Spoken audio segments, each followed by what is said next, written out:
Hey everybody, it's Michael Dodd from Get Your Rock On, and I'm sat here with Cage the Gods, who are just about to play Manchester Academy. How are you guys doing? All good. I'm good, thanks. What are your thoughts on your co-stars tonight, The Treatment? Good boys. Yeah, they're great. Treating us well, good band, really tight, good band. Yeah. There's nothing more we can say about them apart than really good boys. Completely sound lads. Yeah, brilliant. How does the tour so far compare to other tours that you've done? I know you toured with The Answer back in November. How was that experience compared to this one? I know you've only played one night. Well, funnily enough, it's a lot of the same towns and quite a few of the same venues, so it's kind of like doing it all again. But no, it's good. The crowds have been great. Yeah. Only difference is we're main support now. Yeah. So First one. yeah, because before the last tour we were first on, so it's good going on, like having a bit more time to kind of get into it. And, I have to ask you about touring with Heaven's Basement as well, one of my favourite bands. What was that experience like? oh, it's great. We're doing it now. he wasn't on it. That was last February. Yeah, that was cool. I mean, it was only 3 shows we played with them, but yeah, it was cool. And when you toured with The Answer, this was in support of your EP Favourite Sin, wasn't it? Yeah, it was. Yeah. How do you think it's been received since it came out in November? Yeah, pretty good, I think. Like, we've had some pretty cool reviews. I'm not sure how many we've sold, but I think quite a few. Yeah, I think. But sold quite a lot on that tour as well, like actual physical ones. We did the video for it as well, so we had some good feedback from that. Have you seen the video? Yes. Yeah. What do you think? I thought it was good. Nothing better. That's about all I can say about that. Yeah. Naughty nuns, one of my favourite things. Or just naughty women, but yeah. Like breathing, doesn't like eating, just like snotty nuns. Yeah. It's his favourite thing. I need it for sustenance. I understand you guys are working on a full album that's going to be released sometime in the near future. What's the story behind that? It's done. It's going to be out at the end of March. We actually recorded it over a year ago, so we're just kind of, building up to release over the past year. March 25th. Yeah, 25th March, I think it's out. So On the N Records. Well, not here. Well, over in the US. We're not quite sure about the release date for UK and Europe yet. I think it's possibly 26, but I'm not sure yet. Yeah. You know, there's that old joke about bassists being a bit stupid. And drummers being cocks. I heard that. It's too true. I've only heard the bassist one. I'm going to ask you guys about, 4 guys in the band and you're all from different corners of these great isles. How did you guys get together in the first place? It was me and Peter, the singer, who met a few years ago first down in Brighton, funnily enough, even though I'm from Scotland, he's from Ireland. We met in Brighton, started just writing songs together. We'd written most of what's on the album and decided we better put the band together really and start playing gigs. And our first drummer introduced us to Mitch, who then introduced us to Colin, who replaced the first drummer. They just kept asking me all The original drummer story, NJ. We've got heard about it. I've heard about it, but please tell it again for the camera. Right. Well, it's quite a good story. No. I'm gonna get to that. Don't worry.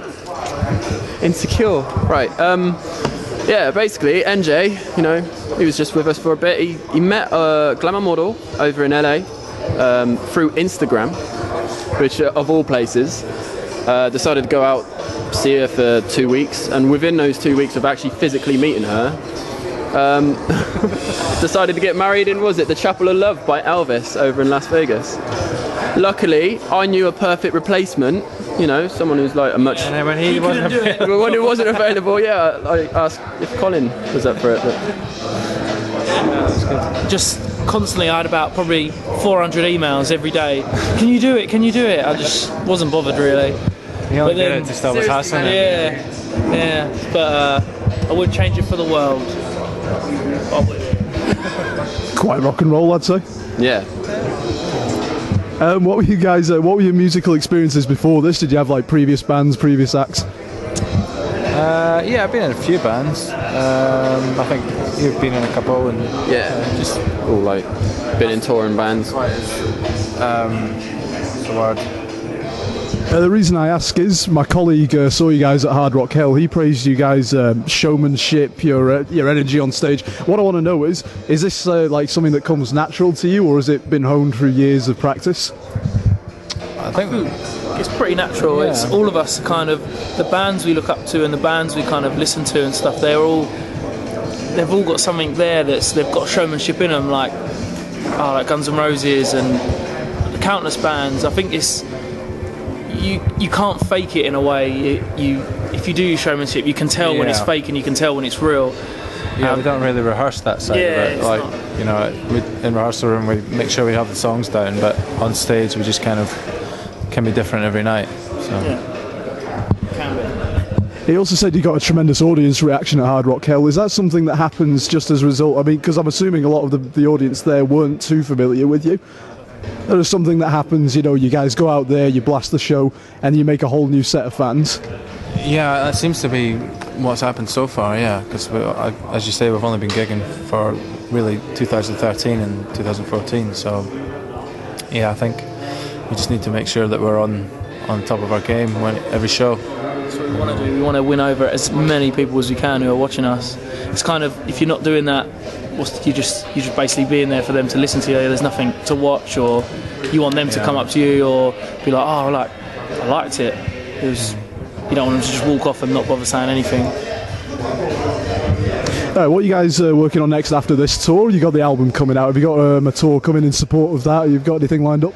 Working on Mitch's relationships, because he just needs to settle down now. That's our main focus at the moment. Yeah, but aside from that, we're supposed to be going out to the States in March, April time, South by Southwest, and then hopefully a tour after that. And then there's talk of doing another UK tour in April. So, but nothing confirmed yet. So That's good. You can stay with your old drummer then. Yeah. Don't worry. What can Manchester expect from the show tonight? Struggling lead singer. yeah, our singer's on the verge of completely lost his voice, unfortunately, which is not what we planned. But he's basically just been the whole tour. He's had a throat infection, so we're hoping that we can deliver as best show we can. He's powering through it though, so fair play. Like. So, but apart from that, a high energy rock and roll show. And just before we go, I'd like to mention that you guys are filming a tour diary as well. Where can people see that? On our Facebook and on YouTube. I think we've had 2. What are you laughing at? YouTube. Because we're all from different places in the UK, we like to take the piss out of each other, but never mind Tim. Yeah, on our Facebook, basically. And YouTube. We'll wrap this up then. Do you have a message right into the camera for all our readers that get your rock out? There you go. Cheers, Rob. If you're thinking about coming out to a date, do it. Any attractive ladies out there? Hey, I'm Mitch. I'm the bass player. I'm single, and yeah. Down the clinic anytime soon. Anyone who does come and see us, thanks very much for the support. Yes. Thank you guys very much. Have a good show tonight.